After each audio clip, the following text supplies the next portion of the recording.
আসসালামু আলাইকুম, কেমন আছেন আপনারা? আজকে আমি আপনাদের জন্য নিয়ে এলাম কারচুপি কাজের দ্বিতীয় ধাপ। আমার ভিডিওটা বানাতে একটু লেট হয়ে গেছে, বিভিন্ন রকম কারণে আমি ভিডিওটা দিয়ে উঠতে পারিনি, তাই আমি আন্তরিকভাবে দুঃখিত। চলুন কথা না বাড়িয়ে ভিডিওটি শুরু করা যাক। প্রথমে আমরা এখানে একটি ফ্রেমের মধ্যে কাপড় লাগিয়ে নিয়েছি। আমি এখানে একটু নেটের কাপড় লাগিয়ে নিয়েছি। এখানে আমরা বাঁশসুই ব্যবহার করব। আমি আগেও আপনাদেরকে বাঁশসুই দেখিয়ে দিয়েছি। এখানে আমি রক্সুতাটা ব্যবহার করব। এই রক্সুতাটা আমরা এখন ফ্রেমের নিচে রেখে দিব। দেখুন, এখন আমরা এখানে এই সাদা মুক্ত পুঁথিটা সেলাই করে দেখাবো। এই পুঁথিগুলি আমাদের এখন সুইয়ের মধ্যে ঢুকাতে হবে।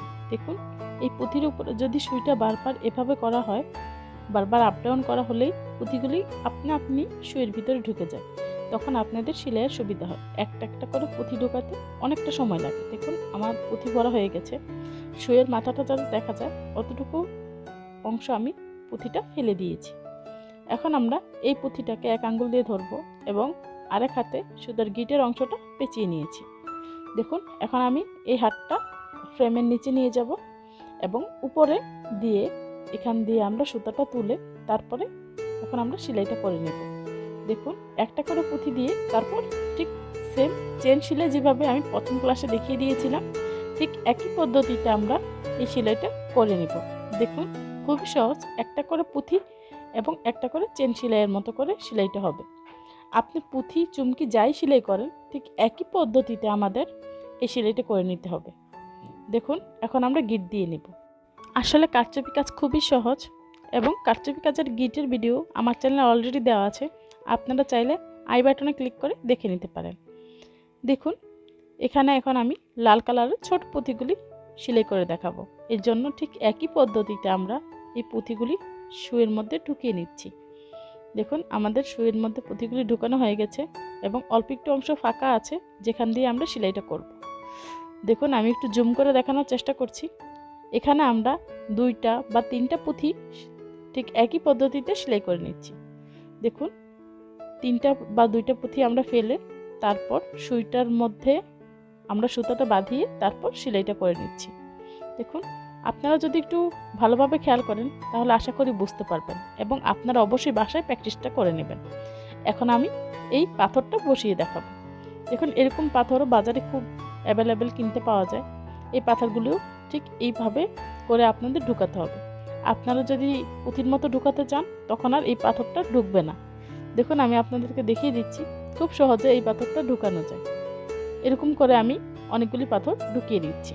দেখুন, ভিডিও যাতে বড় না হয় এবং আপনারা যাতে খুব সহজে বুঝতে পারেন তাই আমি সকল চেষ্টাটা করছি। দেখুন, আমি এখানে অনেকগুলি পাথর ঢুকিয়ে নিয়েছি। এখন আমরা এটাকে সেলাই করে নেব।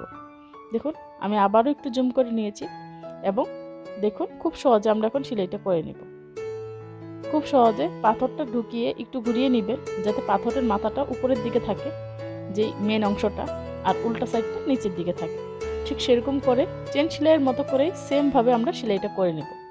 দেখুন, আপনারা যেই সেলাই করেন না কেন, কারচুপি কাজের এই সুই দিয়ে চেন সেলাইয়ের মতো করে সেলাই করলেই জিনিসটা খুব সুন্দর হয় এবং দেখুন কতটা শক্তভাবে এটা লেগে গেছে। আশা করি আপনাদের আমার ভিডিওটা ভালো লাগছে। এখন আমি এখানে একটা গিট দিয়ে নিব। ভিডিওতে যদি কোনো কিছু বুঝতে অসুবিধা হয় অবশ্যই আমাকে কমেন্টের মাধ্যমে জানাবেন। আমি চেষ্টা করব আপনাদের কমেন্টের অ্যান্সার করার। দেখুন, খুব সহজে আমরা 3 রকমের পুঁথি এবং পাথর সেলাই করলাম। দেখুন, এই পাথরগুলি ঠিক এভাবে পাওয়া যায়। এখন আমি গম সেলাই করে দেখাবো। দেখুন, গম, পুঁথি, পাথর এগুলি সব একই পদ্ধতিতেই সেলাই করে।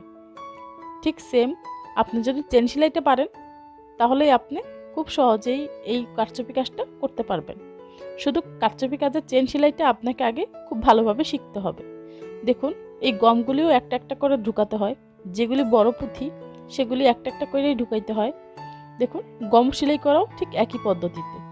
সুতো বের করে তারপর সুইটির মাথার মধ্যে চেন সেলাইয়ের মতো ঘুরিয়ে ঘুরিয়ে তারপর সেলাইটা করতে হয় এবং এমনভাবে সেলাইটা করতে হবে যাতে আপনার সুতাটা কাপড়ের সাথে বেঁধে না যায়। দেখুন, আমি এখানে 4 রকমের সেলাই করে দেখালাম। আশা করি আমার ভিডিওটা ভালো লেগেছে। আমার ভিডিও যদি ভালো লেগে থাকে অবশ্যই একটা লাইক দিতে ভুলবেন না। কিছু বুঝতে অসুবিধা হলে অবশ্যই কমেন্টের মধ্যে জানাবেন। আর আমার গিটের ভিডিও আই বাটন এবং ডিসক্রিপশনে আমি দিয়ে দিব, সেখান থেকে দেখে নিতে পারেন। আপনাদের সুস্থতা কামনা করে আজকের মতো ভিডিওটি এখানে শেষ করছি। কিছুদিন পর দেখা হবে তৃতীয় পার্ট নিয়ে। আল্লাহ হাফেজ।